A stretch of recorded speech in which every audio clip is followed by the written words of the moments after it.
Welcome back to the Spotlight, where we highlight veteran voices. I'm Nicole Pogue, your host, Navy veteran and executive director at Azura Veterans Coalition. And on this podcast, we don't like to sugarcoat anything. We like to give veterans a real platform to share their truth. So if you've served, are serving, or just want to understand the raw military atmosphere and what it's like to transition in life afterwards, then you're in the right place.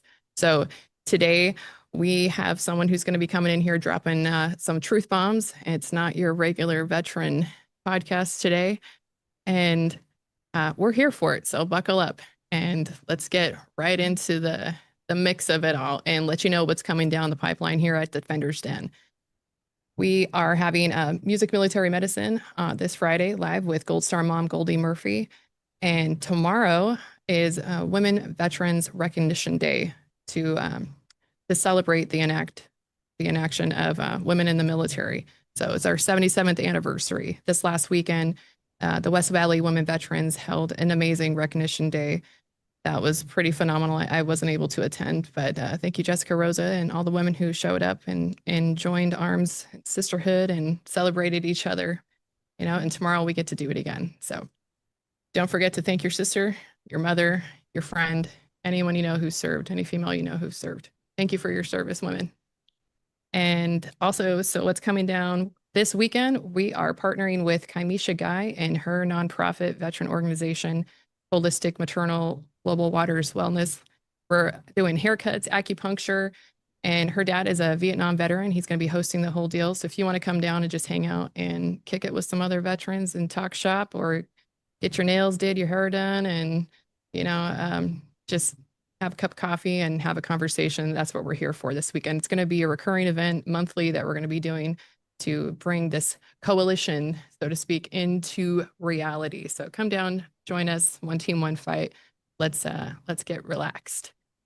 And I think that's what's going on this week. You know, we have this podcast live every Wednesday, so don't forget to like, subscribe, and get the notification bell on so you can don't miss an update. I would like to jump right into this because I feel like it's going to be a long conversation. There's a lot of ground to cover. Coming with us live today is someone, it's not our typical show, or we don't have somebody in the house. We have somebody zooming in from Maine. His name is Nestor, and he's a Navy veteran. He's also a liberal math major, and he comes from, well, I'll let you tell everything. He's a dog dad, a writer, a mathematician, a Navy SEAL. He's also a humanitarian. And I want you guys to hear what he's got to say. So, Nestor, welcome to the show, brother. Hi, Nicole. Thank you for having me. Happy to be here. Yeah, absolutely. It's good to see you again. You came down here at the Defender's Den when we did the ASU issued the stories that you've been a part of for some time now, right? That's sponsored by the Office of Veteran Military Families or Academic Engagement at ASU with Wanda Wright. Absolutely. Yeah, those are always pretty long titles. The Office of Military Communities Affairs departments in universities. But yes, the it was a really great coincidence. You know, I think I submitted that piece completely last minute for this iteration of the journal.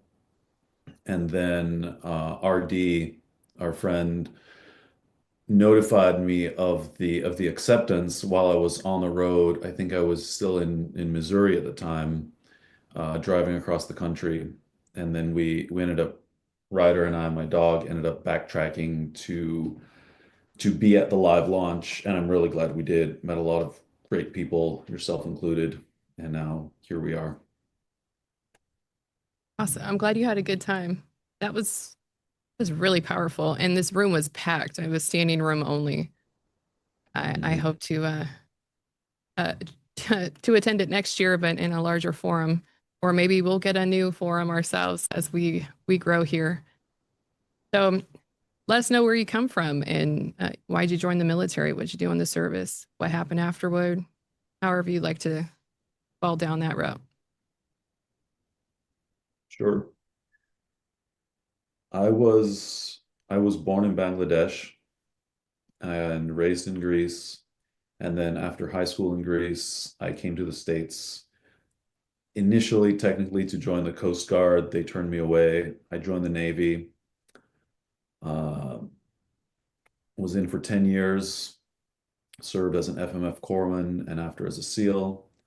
And then after that, I got out and attended Stanford for 6 years, did my undergraduate in math, master's in applied math. And now, after about a year of kind of bumming it and being on the road with my dog, we made it to the University of Maine, where I'm starting a doctoral program in earth sciences and using some computational and applied math stuff. A lot to unpack. So for the SEALs, was it all like Jocko Willink and David Goggins crazy lifestyle like that? Or what was it like for you? I know a lot of listeners are going to want to know a little bit about that part. That's fair. So I first heard of this thing called Navy SEALs while I was a teenager in Greece. And my dad, who's from Seattle, he is a writer and an obsessive reader. And he came back from the library one day with a book called um, The Navy SEAL Workout. And this was before it was cool. This was before every Navy SEAL and their mother was writing a book about how Navy SEALs work out. And all the book had was all the book told you to do basically, but it had a lot of pictures on how to do very basic push-ups. But it was just doing these pyramid workouts, right? 2, 4, 6, 8, 10, and push-ups, 1, 2, 3, 4, 3, 2, 1, and pull-ups, and basically run a lot. But they had an introduction, and I remember the picture of in this introduction was of uh, the author or one of his buddies, shirtless, camel pants, boots, climbing the cargo net that's at Bud's. And at the time, I was a big comic book nerd. Like I loved Spider-Man. I think, I was generally a very nerdy guy. I also read a lot of books. I liked the Spider-Man movies. This was the Tobey Maguire version back in the 90s, early 2000s. Yeah. Star Wars, all that stuff. And so I read this introduction that described the Navy SEALs, and I thought, okay, I saw the movie. When Tobey Maguire became Spider-Man, he stopped getting his ass kicked. I read this thing about Navy SEALs. These guys are probably the closest real thing there is to becoming Spider-Man. And I won't say that's the only thing. Obviously, as I grew up, things changed. But I think that's the first inkling that told me, okay, this is something I need to do. And you stopped getting your ass kicked? Well,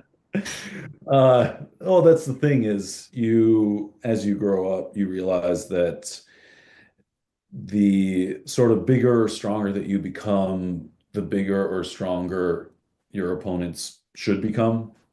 So if you do beef up and get stronger and then go back and pull what's that movie, Step Brothers, and then you just go back to the playground and try to pick fights with the people that you used to have beef with. Uh, yeah. Yeah, it's kind of ridiculous after that. I saw G.I. Jane before I went in. That did it for me. I was like, I want to be that bitch. But I didn't join the SEALs. I tried to join SWIC, but I guess there was other things in store for me. But cool. Thank you for sharing that with us. So what was it like for you transitioning out of the service? And like, why is it so hard for people right now? What do you think we could be doing a better job of? Because so many people are coming out and they're scattered. They don't know what what's the next step for them, and they're lost out there for a while, and we might lose them altogether.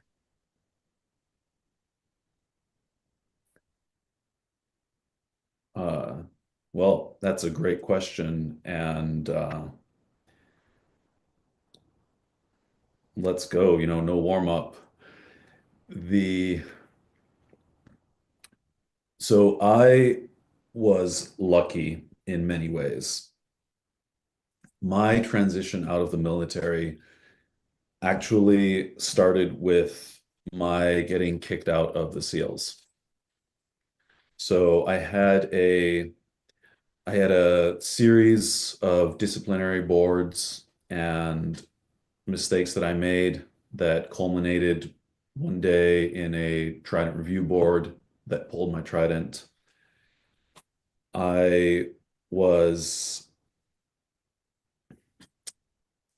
I had 2 more years to stay in, but at the time I had already been taking college classes, online classes, night classes, and I thought, okay, this is maybe a chance or a sign that I can get out. And instead of, trying to piece together a degree through these classes, get out, do a hard reset. I'd already been in for 10 years at the time, and go to school full time and finish up my degree that way as a transfer. Well, the Navy at the time was not allowing that.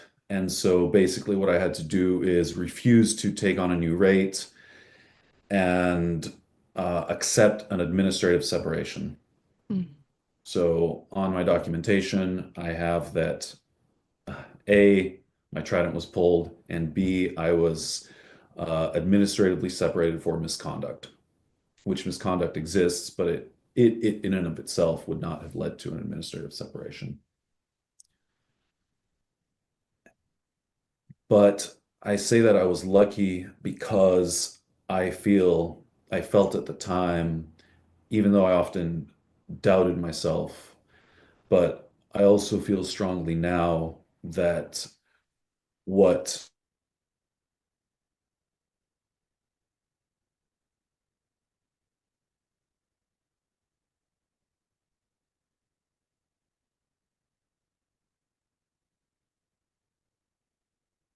lowliest Lance Corporal, private, whatever, if you don't show up to work, if you don't show up to that barracks muster, someone will be banging on your barracks room door. Someone will be calling you on the phone. Someone will be chasing you down, finding where you've pulled your truck over, hung over, and passed out and puked into the passenger seat. People will be looking for you, and you'll be in trouble. But that also means that, you're needed and you're missed. And number two is that we are used to having a very clear mission and a very clear directive, a very clear drive. And you see this in dogs, right? Like the high drive, high prey drive dogs, the working dogs. If you don't give them something to do, they're miserable. And they don't have as much communication to express it with us, but they are. And we know that. And we make sure that we engage them and give them things to do. Well, in life, it's not as simple as, okay, well, here, do a bunch of puzzles to keep yourself occupied, because we know and we start asking ourselves, what am I doing this for? Why am I here? And this is interesting. I'll go off on a tangent a little bit. One of the one of the books I read recently, or I'm still reading, the Book of the Hopi. It's actually one of the tribes right in Yeah. Arizona. And in the beginning, Sotuknang, the creator, makes Spider-Woman, Kokyang Wuti, from some ground or ethereal things in the new universe. And the very first thing Spider-Woman asks is, why am I here?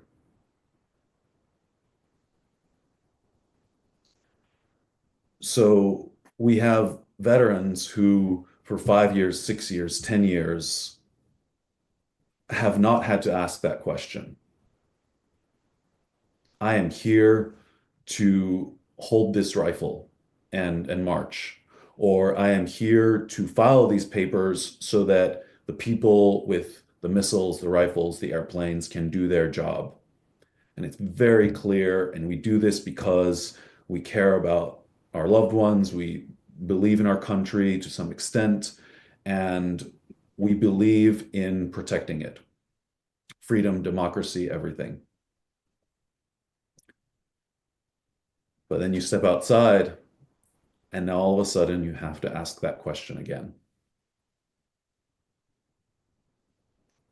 And I believe that after some very basic needs being met, right? Like you need your food, you need your clothes, you need your shelter. Once those things are met, the very first thing a veteran needs to figure out and needs to address, and not that it will immediately happen, it might take time, but it will be this question: why am I here? What am I doing here? Well, that's the most poetic answer I've received on that existential question that we've been asking on the show. Thank you for that. That was really beautiful. Wow. Thank you. Yeah, absolutely. We need to find out what our why is afterwards. And it might take a lot of time. And time just takes time. We're going to have to experience the world again. It's hard when we come back with wounds, unseen or seen, and have to struggle through that part first. Mm-hmm. And that keeps us locked away from experiencing the world again and finding that purpose all over again. Thank you for sharing that. I remember the first thing you said when I saw you come up on the stage here was our new mission is going to be about the humanitarian, to be a human in the world again. What are we going to do? That's our next mission. So I resonated with that one. You want to speak more to that? Like, is that kind of how you found that before you left the service? Was that already a part of your why? Or did you find that within your writing as you developed? That's a good question. And it's something that sort of keeps having to reinvent itself and keep having to uh,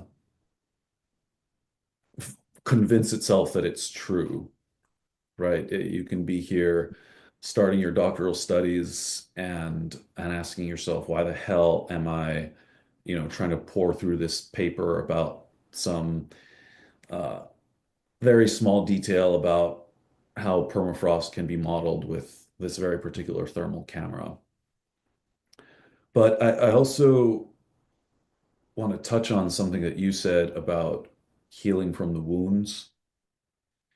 I was just listening to NPR while I was running errands today, and they talked about they featured this minister in Haiti where people are being displaced by gang violence. And this minister has a church, and there's hundreds to thousands, depending on the count, of people coming in buses, having to leave uh, their neighborhoods because of gang violence. And so he's, helping them, letting them sleep on the church floor with blankets on the floor, everything. But what he said that he was telling them was, you come here, you take some time, you need to reset your life. And as you as you adjust to life being now in this place around you, you will also find out why life has brought you here. There being here being there, that village that is slightly safer and now overcrowded, resources are strained, but still, I found it so interesting that this minister was talking not just about not just about, try to heal from the trauma and forget the past or find a job or whatever, but find why you were brought here. Find why life brought you to this new place as Yeah, and part of the another healing, as that's part of the healing. And I'm sorry, you did ask how I found or how I found my way in those or what my path was like. So when I started when I started taking college classes while I was in, it was because I'd watched the documentary series Cosmos with Neil deGrasse Tyson. I got obsessed with science, and I also got it into my head. Well, two things. One is that humanity will either do really well, either will figure out how to get along, how to responsibly coexist on the planet and with the planet, or will extinct ourselves, truth. Dropping right? truth bombs today for sure. It's very unlikely that we will continue to exist as a society that is, polluting the ocean, filling the atmosphere with carbons, and also stockpiling nuclear missiles, and also dropping bombs on impoverished countries whose refugees will then flow out to other slightly less impoverished countries, and eventually we'll just have to saturate the only places left that we're leaving with uh, where food can grow, right? Where the forests are not, well, deforested, where the fields aren't completely full of toxic chemicals. But I wasn't thinking all that through at the time. At the time, I thought, okay, it'd be really cool, and then humanity is going to go to space, and I want to be an astronaut. That sounds like my train of thought. Right. I'm just gonna go to space. I'm gonna go through all of that, and then I'm like, I just want to get in a rocket and take off. Yeah. Well, that's So where we're at, though. I mean, we're at the 11th hour in the 59th minute in the 59th second, right? So that's where we are. And that's why Elon Musk and Tesla and SpaceX, and that's why we're trying to see if we can achieve that. What are your thoughts on that right now? I know there's a whole feud going on. We don't have to get into that, what the boys are doing. As far as escaping this planet and being an interplanetary species. What do you think? when I started off on that path, that was absolutely my perspective. I really believed, and to an extent, I still believe that space exploration, and this is why it became an obsession for me, will require two things of humanity. One is that we keep advancing in science, which requires us to have this open-minded, explorative, curious mindset.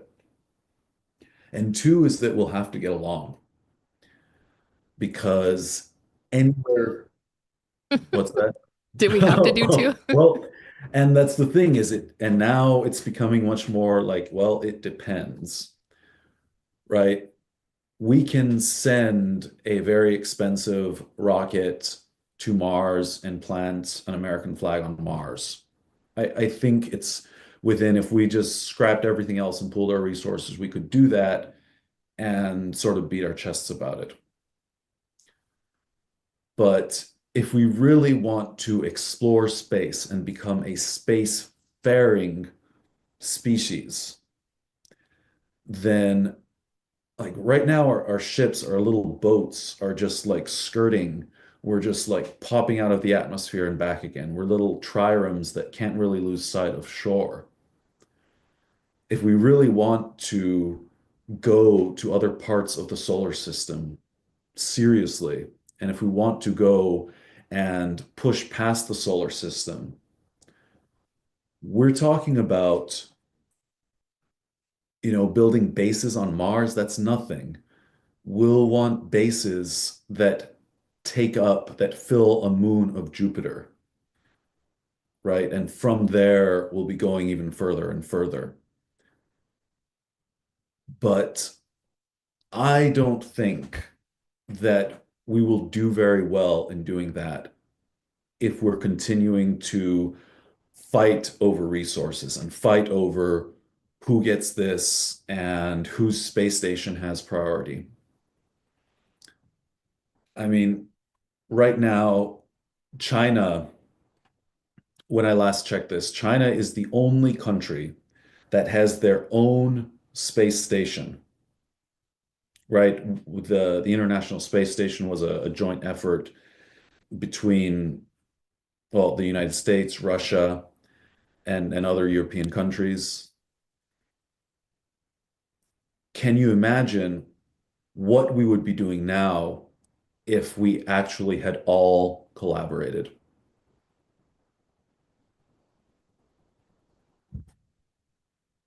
Well, we'd have a better handle on crops for sure.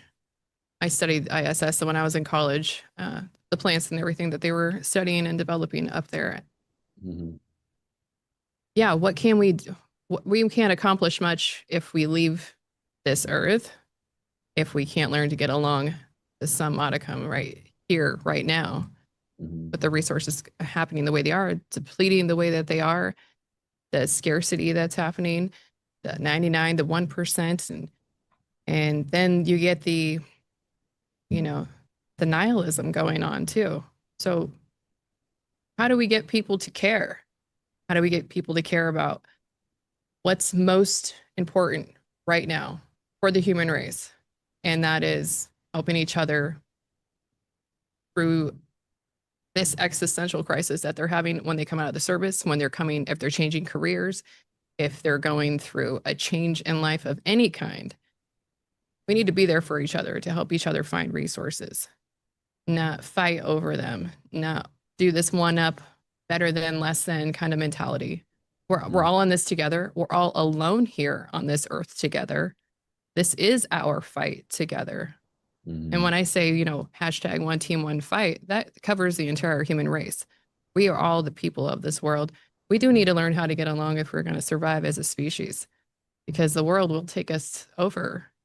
This organism will take us over. And like you said, the deforestation, the ocean acidification, and how people are controlling the weather and ruining crops, just washing them right out, Mhm. soil depletion, all of that is really happening. And there's plenty of movies and periodicals about it. I got really into it, environmentalism, when I was in college, and it woke me. I became a vegan for nearly 12 years, and it changed my outlook on life. And then I Mhm. just try to make different decisions today. Uh, and unfortunately, that's not the general census, right? So we just have to show up for what's up every day, based on our values. That's what we have to do, is be aligned with our values and our beliefs and just kind of steer towards that. We're not always going to hit the marks along the way. But I think a lot of people are confused today. Like you said, in the military, you know exactly what you're supposed to do. You really don't have a critical thought. You're just trying to survive and, continue the mission. But then when you come out here, you're like, I have a thought, I get to think for myself. And there's so much out there. I think I know a lot about a lot of things, but I'm a master of none, right? Right. And that's made it hard to dial in on, like, what do I want to do? What's most important to me? I like a lot of things. I enjoy a lot of things, but where do we go from there? How did you dial it in to write this book? You based it on a character that was, I'll let you describe it.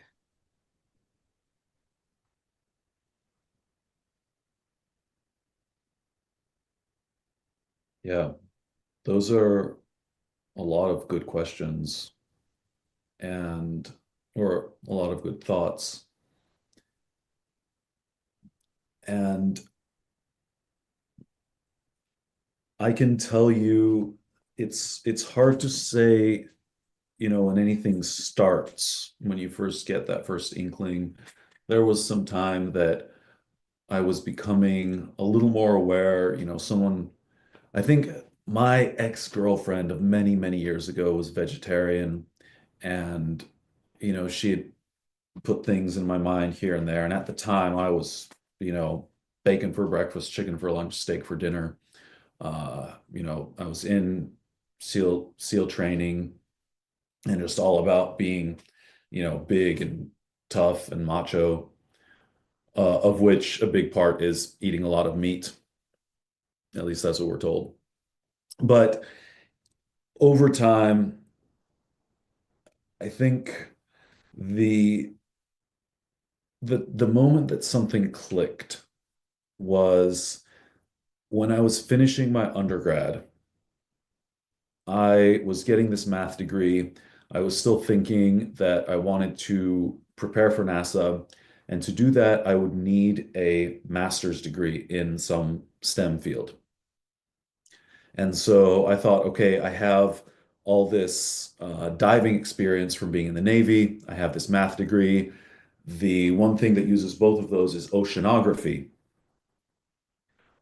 But since I knew nothing about oceanography, I got this little book called Oceans, A Very Short Introduction. Well, I was reading through it just kind of on my lunch breaks. I'd be eating and reading a few pages, because it wasn't an assignment. But I got to this point where it described the tides and currents, and especially these deep water currents that are circulated by the poles, right? So you have the poles where it's very, very cold. And what happens when the water reaches the cold poles is it gets uh, colder and denser, and so it sinks. And the warm water on the top sort of replaces it, and then that sinks. And the cold water down below gets pushed along the bottom, and it's churning up all these low all the sediments so that nutrients enter the water cycle again. They are washed up and they eventually reach the warmer places and the coastal places where they replenish the nutrients there. And that's why we can have reefs and fish and many other things that we depend on for life. Well, when I read that, that's when I first sort of had this sense of, I thought back to my medical background and something just clicked. And I said, okay, Earth, the planet, is a living system. As living as, you could look at on a micro scale, a cell, a bacteria, it regulates its processes, right? It has yearly cycles it has daily inhalation and exhalation of carbon. It has annual carbon cycles. It has circulation of water. It has a nervous system. I later found out through the mycal networks, through the fungal networks that are underground. You have trees communicating with each other through these networks.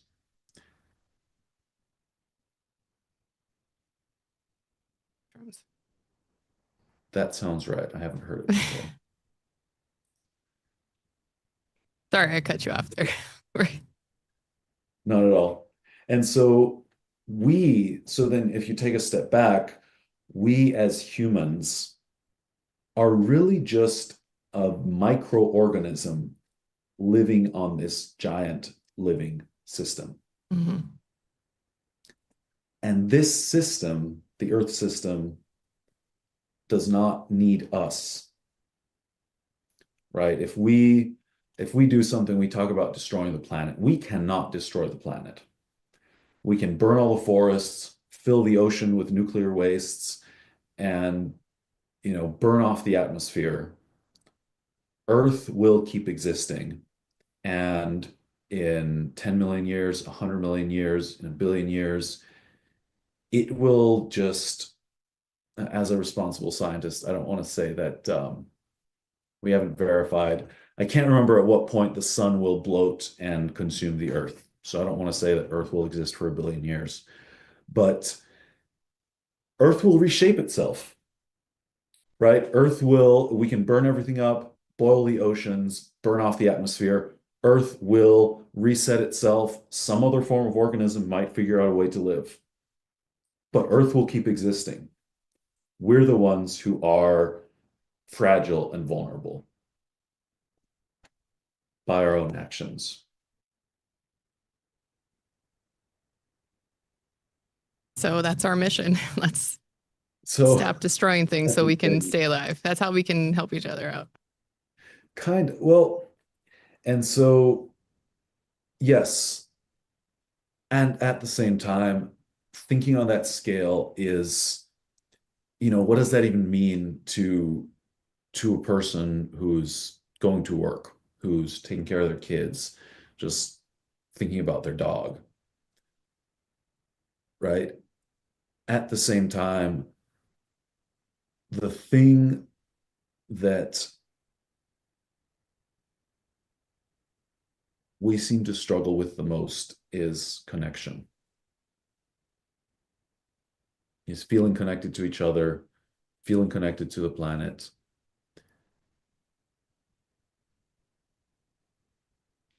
And from that lack of connection, from that sense of loneliness and isolation that is part of life, that leaves us vulnerable and open to be told that we need to buy things and go on all these experiences and go drinking, partying, all that stuff that we try to do to satisfy what really is this need for connection with other humans and beings and the planet. That's true. There's a really cool TED talk on the opposite of addiction is connection. And, they had, of course, a rat cage, and they did a study with the rats in a playground, and they're how do we go from out of austerity into prosperity when what we're trying to do, and we're talking about these big global topics, when, like you said, you got a mother taking her kid to school, and you got a single dad, or you have a big family and you're trying to survive, you're trying to put food on the table, you're trying to take care of what's in front of you today. You can't afford to think about all of these big ideas and how you can change the world. But the commonality piece there is we can still have a discussion around it. And can I recycle today? Can I reduce how much I'm buying? And sometimes that's a little difficult because there is such a thing as planned obsolescence. So your devices will go out sooner than they're supposed to. So you would buy another item in the next year. Those are real things that are happening that people are unaware of. So we don't always have to upgrade to the next thing to fit into the next. It's difficult for a lot of people to stay connected to the self, to find those moments of peace, turn off the devices, have that dopamine reset, go out into nature. I love to go hiking. I love to get away from it all. Definitely. I can feel the difference in my brain, in my body. I can get recentered again. Just grounding, taking your shoes off, going out, standing on the ground will help rid you of those electrons, right? So these are things that we try to teach here in the Defender's Den, modalities such as, grounding, breathing techniques, just so you can know what it feels like to be alone with yourself, centered, and hear yourself, hear your own heartbeat, just to slow down to the pace of the universe and not keep up with the level of intensity that's happening. It's hard to stay consistent when the world becomes so much more intense every day, and trying to match that energy is futile. We can't sustain that. And then we get people they get frustrated, and then they end up taking their own life because it gets to that point of frustration that there seems like no way out. And that's because they're isolated and they're not around people who can show them a different way of life, or just to see it for what it is, and that it's not that scary, that we can sit through this moment in life, that we're all going through it together. That's a very big topic. But those are some things that you're writing about here. You're talking about how this person had no care And then he found out that he could care again, so In the Earth Day Eulogy. yes, yes, in your book here that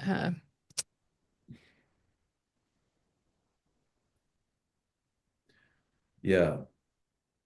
So that came about a little, that came out, the idea for that book came about a little later. It was December of 2023. I was visiting some family, and my dad recommended us to watch this movie about how Charles Dickens wrote A Christmas Carol. And when I saw that, I felt like I really could relate to the character that they had in the movie. But also, I woke up one morning shortly after that and just realized, holy shit, you know, this is the thing. It's the perfect model. You had Scrooge, Christmas humbug, uh, learns to sort of give a few more shits about.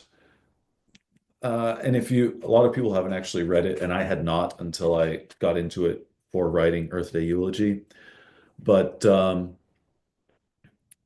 Scrooge actually learns like a very small thing, and in a good way, right? He learns to care, to go from being a total humbug to just caring about his community, right? And when when Earth Day Eulogy started forming itself, because I believe and believed when I was writing it that that Earth Day Eulogy, it's not, my book. It's not like I wrote a memoir or I came up with some fantasy um, world reality and threw some adventure together that goes on in it. It is the protagonist, yes, he is a male veteran, partly because I believe that males and male veterans are who have the most potential for growth in in a lot of these arenas. I know just from my own personal experience, I tended to shut myself off and either say that it did not concern me or that I was too busy for it or kind of poo-poo it like it's some sissy thing to care about the planet and the environment and uh, people in impoverished communities. But the the things that went into the book are all, there's aspects of mythology from various parts of the world. There are scenes from current events that are happening. And, of course, the protagonist is visited by these three spirits who show him somewhat in the way that they did with Scrooge, but with Scrooge, it's, here's your Christmas past, your Christmas present, your Christmas future. Well, for Wilder, he needs to be shown, well, what is Earth's past? Well, Earth's past goes back to 4.5 billion years when it was a bunch of dust just going in circles. And you could even go many more billion years before that when that dust was being exploded out of the cores of stars. And then Earth's present is not just Wilder and, the few people that he has in the community around him. The everything that happens everywhere in the world affects every single one of us. And that is a difficult thing to sort of grapple with, but it is absolutely true. And so Einstein said something similar. Einstein said something similar. Einstein said something similar. He said that I won't be able to quote him exactly, but the goal of every person should be to realize their connection to everything. You can never achieve it, but pursuing it is part of the is itself an achievement. Yes, that's what I try to do. And we have a question from a listener that said, great points. The scope on environmental issues in the US and the world, it's so large, even if they care, are overwhelmed into inaction. That's what I was speaking to. And I was going to lead in with the question that they already asked here. What are the steps we can take as individuals in our daily lives to make a meaningful change? This is by D. Perry, 53. Thanks for your question, viewer. Like we were saying, meaningful steps day to day. What are some things that we can do to, like you said, what Einstein said, small things. What can we ask people to do today? Yeah. I have a lot of ideas. I think, and first of all, thank you for that question. I didn't even realize we had listener input. Thank you.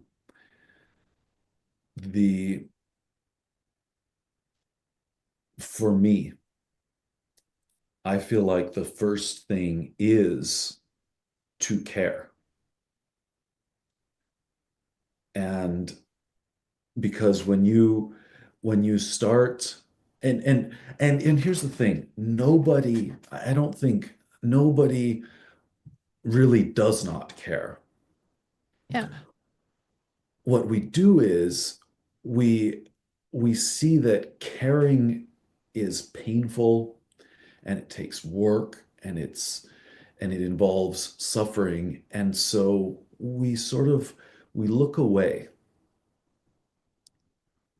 and we tell ourselves these things that the protagonist tells himself in the book, and these are true things, right? It is true that we have responsibilities, we have our families, we have workplaces that can't just completely stop functioning because they use plastics or because they pour out carbon, right? These are real problems that real people are having. But for the individual, for the single one of us who cannot control corporations, cannot control industry, the military, once we start caring, and once we say, okay, I will not look away from this. Mm. Right? I was just talking about the NPR. 1 month ago, me would have turned away the station and said, "Oh, I don't want to hear the news right now. I have too much in my head. I have this interview coming up. I'm thinking about my own research. I have all this stuff." And then we don't hear about Haiti. We don't hear about the how people are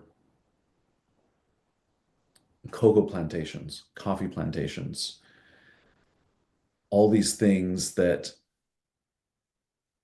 you know, we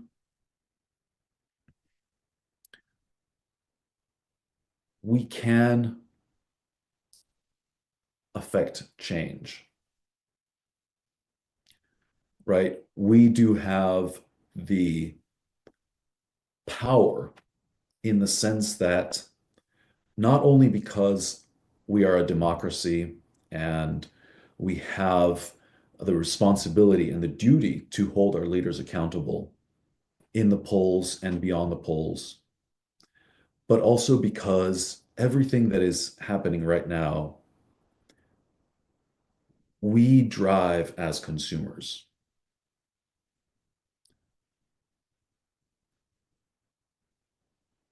Right.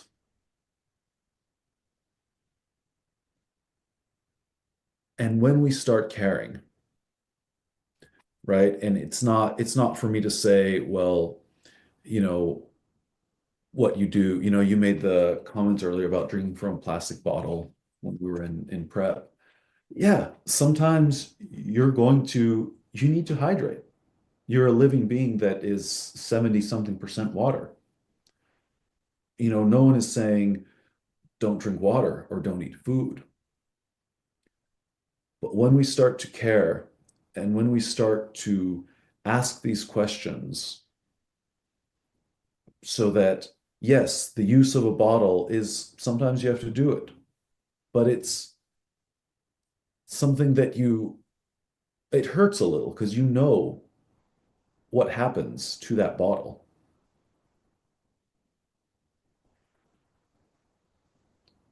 Yes. And I try to buy a lot of a glass because when I was in school, university, I did a paper on the microplastics in the ocean, like something that you were speaking to when you were down here, Mhm.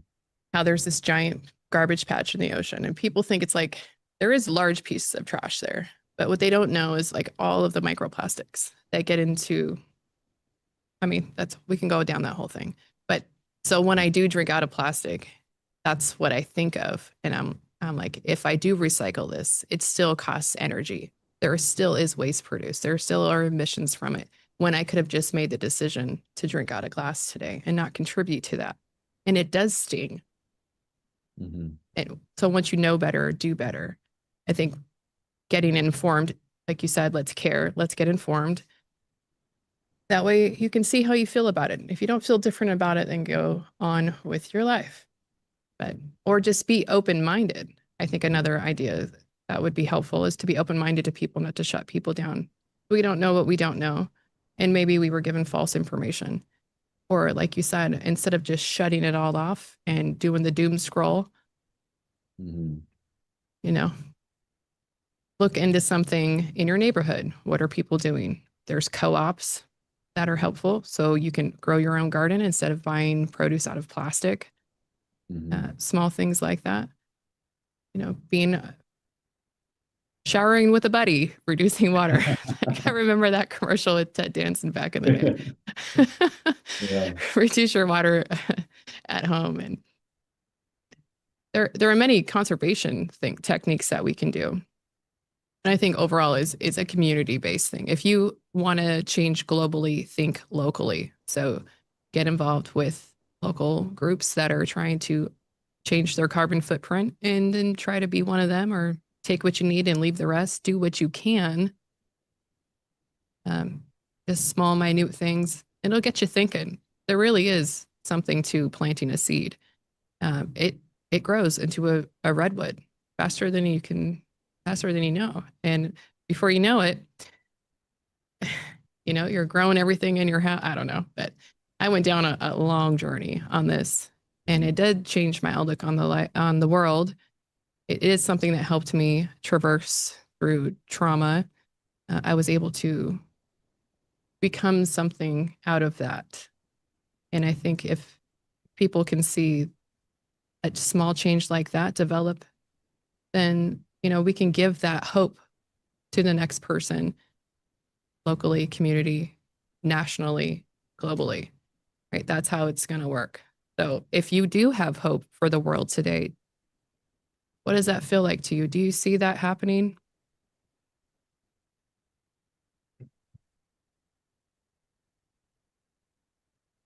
I'm Because we can talk about this dogma all day and it's huge. It's really scary, but how do we give hope to people? it's We're interesting. about solutions here. Sorry. Right, right. No, and I remember that one of the people when we were talking about after the reading, one of the questions that came up is, can we still do it?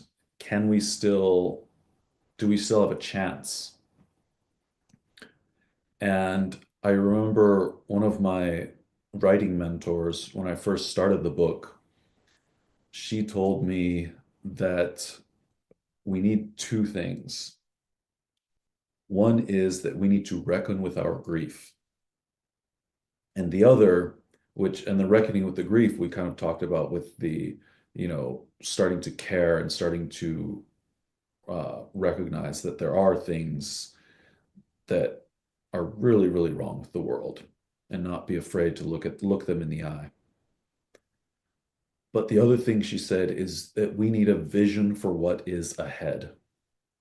And we need to believe that something is possible. And that, I believe, is something that right now we cannot imagine what that is. Right now, the humans that are alive anywhere in the world right now cannot imagine a world that is not dependent on military violence, on environmental exploitation, or on, some very privileged people being able to live in a world where they can shut all that out and ignore it and pretend that it does not exist. And the example that I give myself is, mammals in our evolutionary ancestry, we started out as these small, like ferrety rodent-like things. And these things existed alongside dinosaurs, right? Who were trampling, roaring, stomping around. And these things, all they could do was scurry from hole to hole, try to go out, scavenge a few nuts, scurry back into their hole without being snatched up by a claw. And all they did was survive until, as best we know, the meteor came down, killed all the dinosaurs, or they went extinct for whatever reason. And then mammals could have their chance and flourish and thrive. So we might be in a stage now where if we're these ferrety sort of versions of humans, we cannot imagine what we will evolve into and develop into. But our survival right now will not be as simple as some humans continuing to exist, right? Like we could have it and it could be a very ugly thing. We survive as humans only if we survive with our humanity. That. And so the vision now is that humanity keeps existing for that future, for those descendants who will look back on us and say, wow, I am glad I'm not them, but hats off to them that they made it through.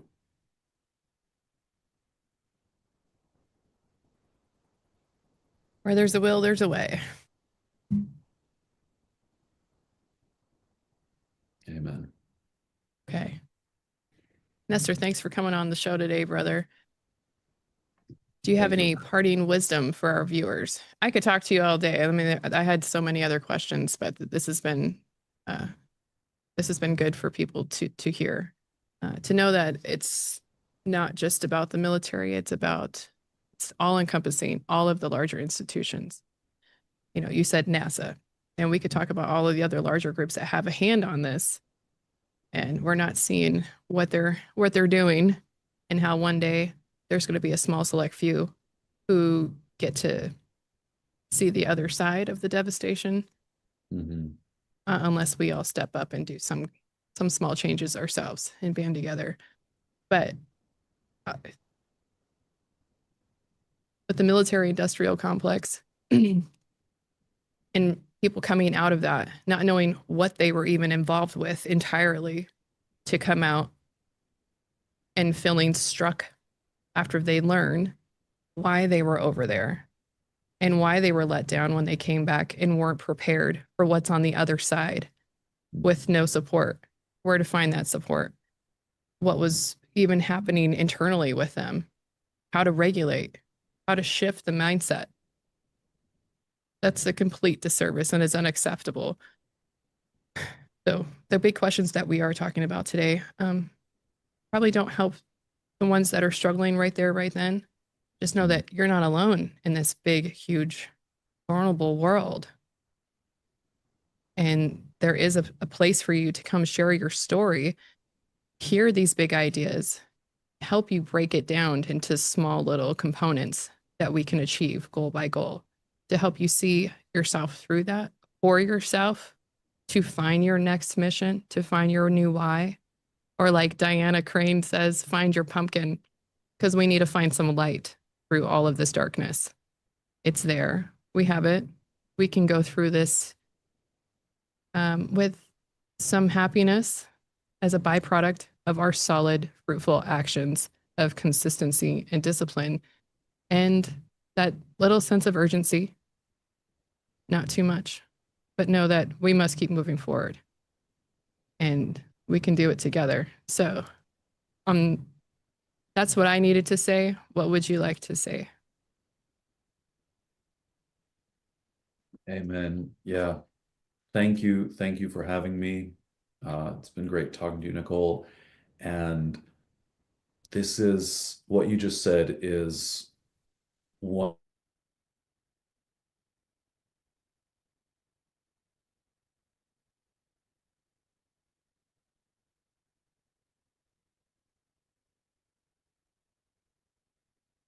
I think we lost him.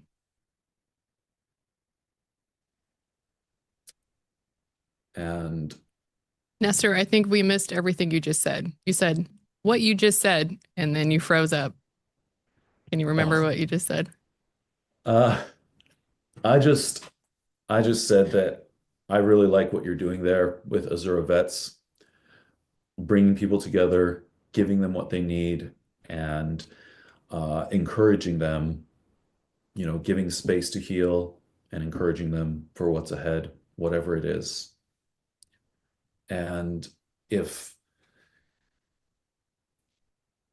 you know, parting words, I don't know if this is wisdom, but I read some professor or philosopher said this, like the one thing everyone can do to improve their lives right now is just slow down.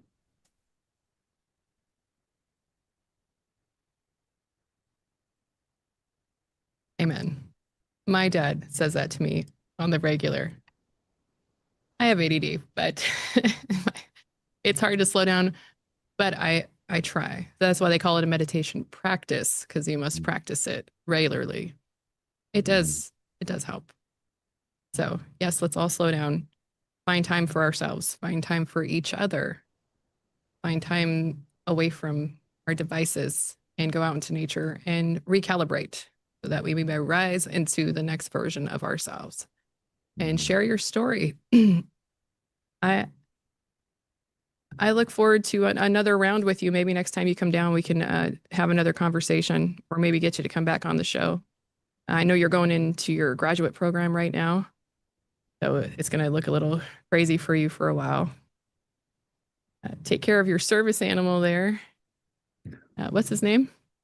Ryder? Ryder. Ryder. Come say hi. Come on. Just not something now. Come here.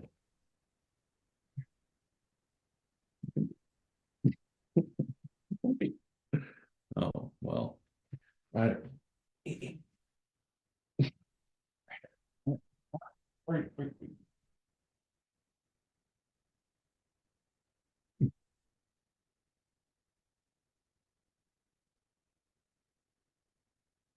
Catch Nestor's full reading.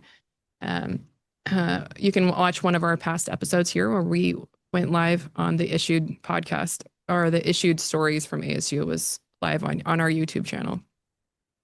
And then I look forward to hearing from you after you come out from underneath all those books.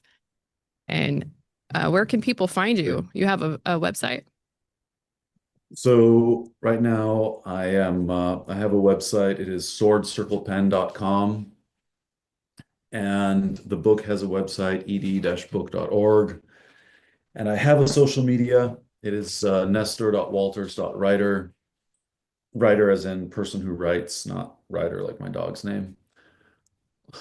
We'll link it all down below for you, brother. But yeah.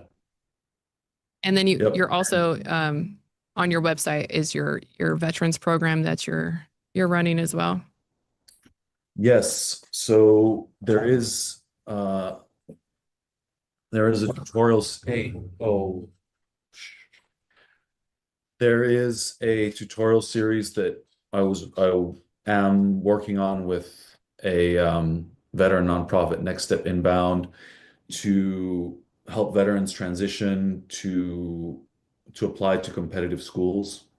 Cool. And so kind of the way that I did, where we didn't get to talk about this, but I did the online classes while I was in, and then transferred, applied to Stanford and some other schools. That's a process. It is somewhat involved, but we're here to help. We have those videos and more are coming out. So be on the lookout.